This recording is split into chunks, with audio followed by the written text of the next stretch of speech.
Let's return to that breaking news. And a long list, 38 people long list of lords and ladies has been announced as having been given peerages this afternoon, both Labour, Conservatives and also Lib Dems as well. Nick Martin joins me now, our political correspondent in Westminster. And there's some real names, Nick, aren't there? That I know you're probably casting your eye over it as we speak. Some names that really leap out from there. A couple that were pitched prior that we thought were going to happen. Thangham Debonair, the former Shadow Culture, Media and Sports Secretary who lost her seat for Labour in the general election, and Sue Gray as well.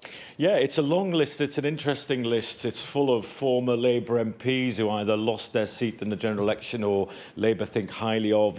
There are people from the business world, health, nursing, unionists, religion.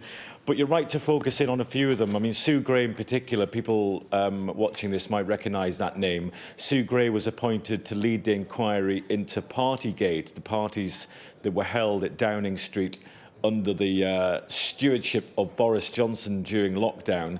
Sue Gray then was taken into the Labour fold, became Chief of Staff under the new Labour government, but there was a sort of power struggle at the top, and she ended up leaving that post. So you can sort of see that as a bit of a consolation prize for Sue Gray. But there are other notable names. You know, Mary Bousted, who was a unionist, part of the education union, led that kind of industrial dispute with teachers. You've got people like Anne Longfield, who was a sort of distinguished children's commissioner fighting for the rights of children. But there are also people like Theresa Coffey, former Deputy Prime Minister, former Member of Parliament, and other MPs who lost their seats in the election but now have kind of been given a second bite at the cherry in the House of Lords. You know, it wasn't that long ago that Labour had the idea of abolishing the House of Lords. That's kind of been watered down a bit. And this long, interesting list is a sign that the government and Labour aren't quite ready to let go of the House of Lords just yet.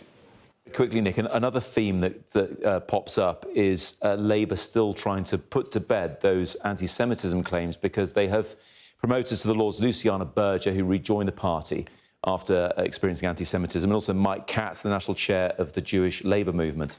That's right. These are significant, symbolic and important announcements for Labour in their quest, really, to try and clean up that image of Labour as being anti-Semitic, which was key to Keir Starmer transforming the party.